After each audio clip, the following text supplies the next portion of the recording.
गाली तो गाली में उनको ब्रिज है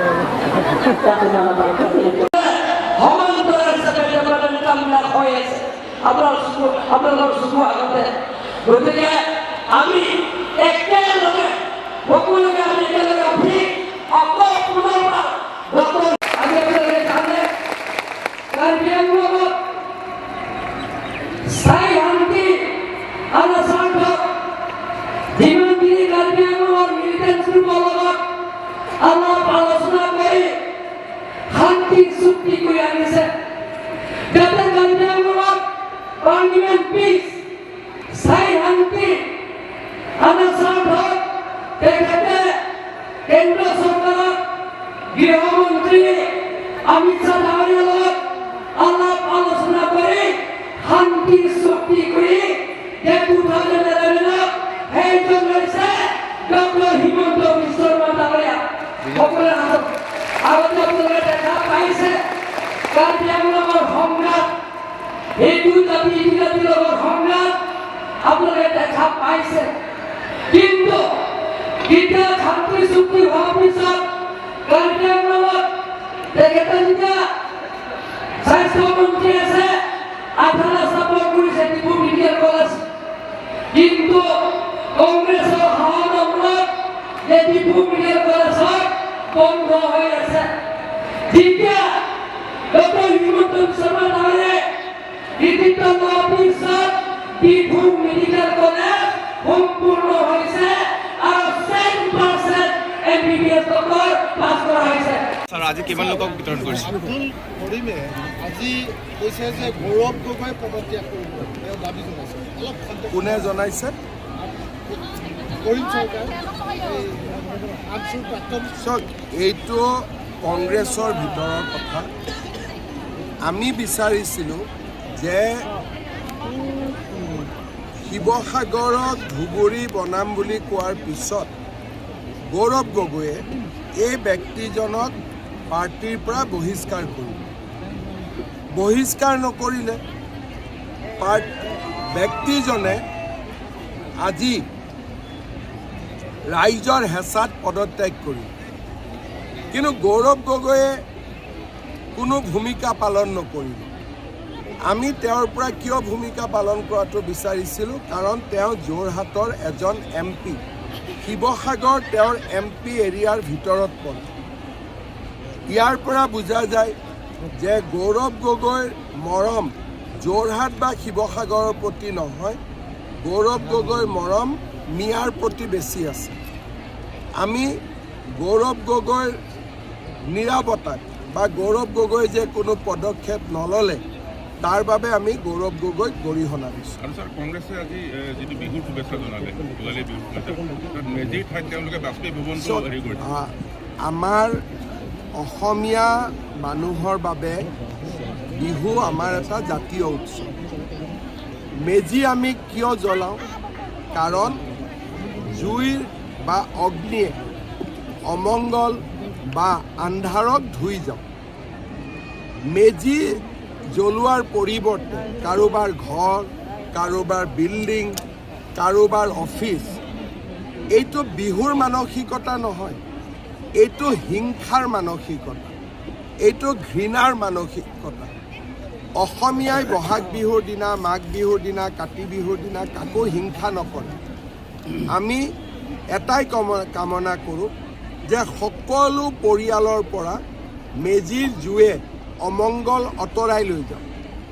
মেজিৰ জুয়ে প্ৰতিগৰাকী মানুহৰ পৰা দুখ আঁতৰাই লৈ যাওঁ আৰু মেজিৰ জুয়ে সকলোৰে ঘৰ সংসাৰ পৰিয়াল উজ্বলাই তোলে মেজিৰ উদ্দেশ্য মেজিৰ জুইৰ উদ্দেশ্য ঋণাত্মক নহয় মেজিৰ অগ্নিৰ যিটো অৰ্থ সেইটো হ'ল ইতিবাচক আন্ধাৰ বিনাশী পোহৰৰ জয় কিন্তু তেওঁলোকে সেইটোকে বুজি নাপায় অসমীয়া ভাষা সংস্কৃতিৰ লগত কংগ্ৰেছৰ কোনো সম্পৰ্ক নাই এইটোকে তেওঁলোকে আজি বাজপেয়ী ভৱন জনোৱাৰ ফটো এটা দি টুইট কৰিছে আমি পদক্ষেপ নলওঁ মানুহে নিজে বুজি পাইছে যে কংগ্ৰেছ দলটোৱে মাঘ বিহুৰ ভোগালীৰ উৰুকা একো বুজি নাপায় তেওঁলোকে খালি মিয়াক বুজি পায় স্যাৰ আকৌ স্যাৰ, স্যাৰ, ৰিজাউল আপনাৰ এজেন্ট বুলি এনে ধৰণৰ কথা ওলাই চাওক মোৰ এজেণ্ট যদি গৌৰৱ গগৈ কিয় লৈছিলে তাৰমানে গৌৰৱ গগৈ মোৰ এজেণ্ট হ'ব লাগিব তেতিয়াতো আৰু মোৰ হাতত কোনো উপায় নাই কংগ্ৰেছততো মোৰ এজেণ্ট আছে এইটোতো পাক্কা কথা কিন্তু গৌৰৱ গগৈ মোৰ এজেণ্ট বুলি মই নাজানিছিলোঁ এইটো লিষ্টত নাই নামটো স্যাৰ এটা স্যাৰ কথা স্যাৰ বৰ চৰ্চা হৈ আছে কাৰ্বি আংলঙত জল জীৱন মিছন এতিয়ালৈকে ইনকমপ্লিট হৈ আছে চ' জল জীৱন মিছন গোটেই দেশতে ইনকমপ্লিট হৈ আছে প্ৰধানমন্ত্ৰী ডাঙৰীয়াই কিছুমান দুৰ্নীতিৰ অভিযোগ পায় গোটেই দেশতে অসমত নহয় তেখেতে নিজাববীয়াকৈ তদন্ত কৰি আছে আৰু তদন্তৰ পিছতহে তেওঁ পইচা ৰিলিজ কৰিব আৰু প্ৰধানমন্ত্ৰী ডাঙৰীয়াই যিহেতু নিজে তদন্ত কৰি আছে গতিকে তাত আমি মাত মাতিব খোজা নাই এতিয়া নিশ্চিতভাৱে আমাৰ অসমৰ কামখিনি ভাল হোৱা বুলি আমি ভাবোঁ নিশ্চিতভাৱে অসমৰ পুঁজি কোনোবা নহয় কোনোবা সময়ত প্ৰধানমন্ত্ৰী ডাঙৰীয়াই মুকলি কৰি দিব আৰু মাননীয় মুখ্যমন্ত্ৰী মহোদয় এটা কথা যে 1951 বিভিন্ন দল সংগঠনে অনাবৰত এটা কথা কয় যে 1951 যিসকল লোক আছে ইয়াত নন ট্ৰাইবেল লোক তেখেতলোক ইয়াৰ কাৰ্বি আংলঙৰ পৰা যাব লাগিব বুলি বিভিন্ন দল সংগঠনে কৈ থাকে আইনত আৰু সংবিধানত যি লিখা আছে আমি তেনেকেই কাম কৰিব লাগিব এই বিষয়বিলাক লৈ পেলাই বহুজনে বহু কথা কৈ আছে কিন্তু মই ভাবোঁ যে কাৰ্বি আংলঙত কোনোবা যোৱাটোতকৈও 244টোহে বেছি ইম্পৰ্টেণ্ট সেইটো হৈ গ'লে মানুহৰ সমস্যাবিলাক নিজেই নোহোৱা হৈ যাব কাকো খেদাৰ দৰকাৰ নহ'ব তেতিয়া নিজে নিজে কামবোৰ হ'ব গতিকে আমি স্থায়ী সমাধানত চকু দিব লাগে এই বিষয়ে মই আজি ৰাতিও ডিফুত আছোঁ আলোচনা কৰিম আমি সমস্যাবিলাকৰ স্থায়ী সমাধান কৰিব লাগে আৰু স্যাৰ আৰু কাৰ্বি আংলং ৰাইজে ধানৰ মূল্য উচিতটো পোৱা নাই স্যাৰ কিয় FCI থকা পাছতো মানে গাঁৱে গাঁৱে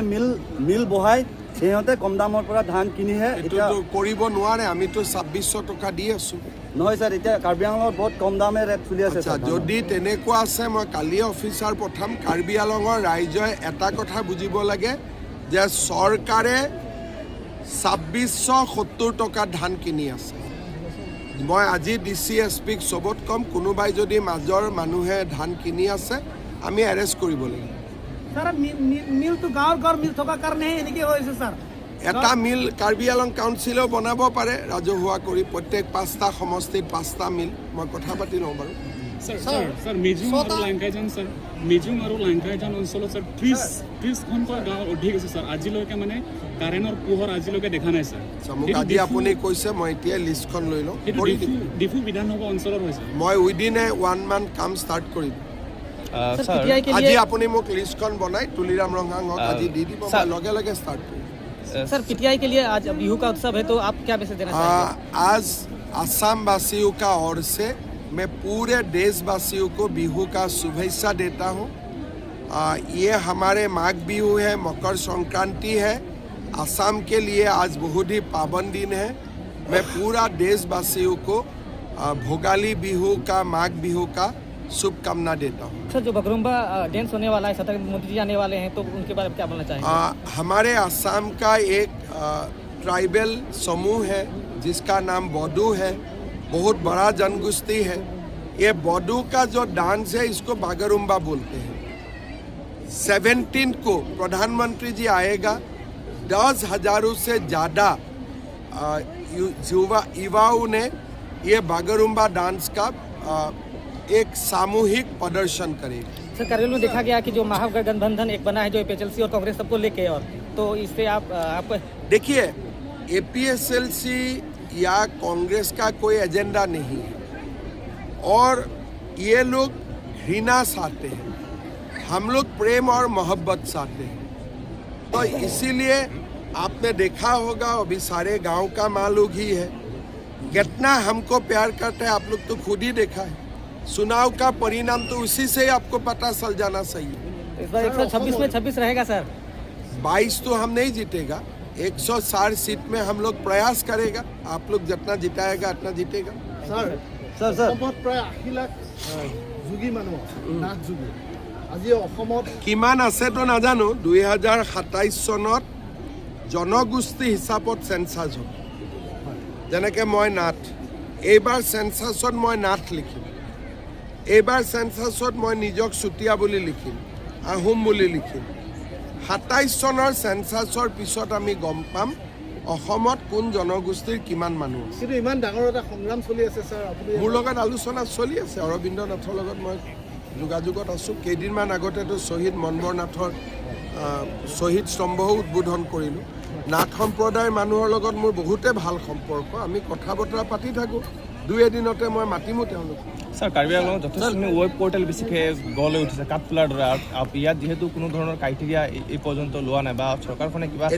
ব্যৱস্থা গ্ৰহণ কৰিব নেকি? ভাৰত চৰকাৰে পৰ্টেলৰ ওপৰত ৰেগুলেশ্যন এখন আনিব, কাম চলি আছে। তাৰ পিছত এই বিষয়টো আমি এটা ঠিক কৰিব পাৰিম। স্যাৰ আৰু অসমৰ বিভিন্ন জিলাত ছেকেণ্ডেৰী কৰা হ'ল, তাৰ যিসকল শিক্ষক মানে প্ৰাদেশিক অংশ হ'ব নেকি? সেইটো মই নাজানো, মই বুজি ল'ম এতিয়া। কাৰ্বি আংলঙৰ নিয়মটো আমাতকৈ বেলেগটো মই বুজি ল'ম এতিয়া। স্যাৰ কাৰণ আমাৰ লাষ্ট এটা প্ৰশ্ন, কাৰ্বি আংলঙৰ নিয়ম কানুনখিনি অলপ আমাৰ বেলেগ ষ্টেটতকৈ বেলেগ হৈ থাকেতো। ছাৰ লাষ্ট এটা প্ৰশ্ন সোধোঁ, পশ্চিম কাৰ্বি আংলঙত